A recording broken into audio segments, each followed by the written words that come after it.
I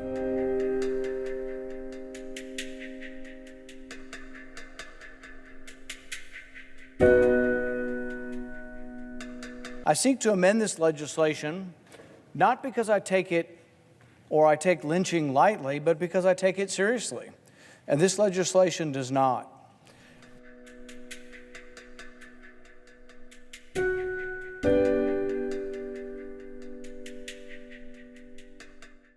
The idea that we would not be taking the issue of lynching seriously is an insult to Senator Booker, to Senator Tim Scott, and myself, and all of the senators, past and present, who have understood this is part of the great stain of America's history. And on this day, the day of George Floyd's funeral, on this day, a day that should be a day of national mourning, Mr. President, in 2018, the Senate unanimously passed bipartisan anti-lynching legislation, which I proudly introduced with the only other black members of this body, Senator Cory Booker and Senator Tim Scott. It was a historic moment. It marked the first time in the history of our country that federal anti-lynching legislation had been passed by the United States Senate.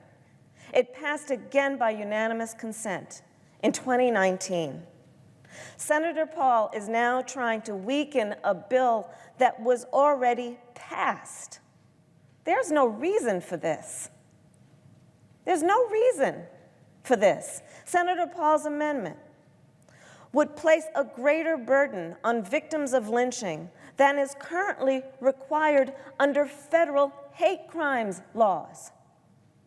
There is no reason for this.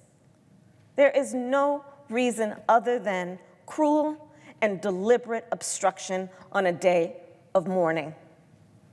On this very day, at this very hour, there is a memorial service to honor the life of George Floyd, who was murdered on a sidewalk by a police officer with a knee on his neck. For 8 minutes and 46 seconds, George Floyd pleaded for his life, called for his late mother, and said he could not breathe. The pain experienced not only by that man, that human being, and his family and his children, but the pain of the people of America witnessing what we have witnessed since the founding of this country, which is that the black lives have not been taken seriously as being fully human and deserving of dignity. And it should not require a maiming or torture in order for us to recognize a lynching when we see it, and recognize it by federal law and call it what it is, which is that it is a crime that should be punishable with accountability and consequence. I am so raw today, of all days that we're doing this.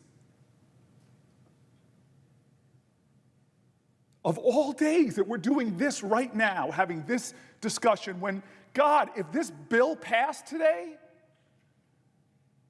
what that would mean for America, that this body and that body have now finally agreed, and that if we passed this, it would not only do something substantive to make a difference on the books of the American federal system, but God, it would speak volumes to the racial pain and the hurt of generations. I do not need my colleague, the senator from Kentucky, to tell me about one lynching in this country. I've stood in the museum in Montgomery, Alabama, and watched African-American families weeping at the stories of pregnant women lynched in this country and their babies ripped out of them, while this body did nothing. I've had children break down with me this week, wondering if this would be a country that values their lives as much as white people's lives. I've had to explain to grown men this week that there's still hope in America, that we can make change in America, that we can grow and heal in America, that we can make this a more perfect union. Well, today is a day we can do it. So, Mr. President, I object to this amendment. I object on substance. I object on the law. And from my heart and spirit and every fiber of my being, I object for my ancestors.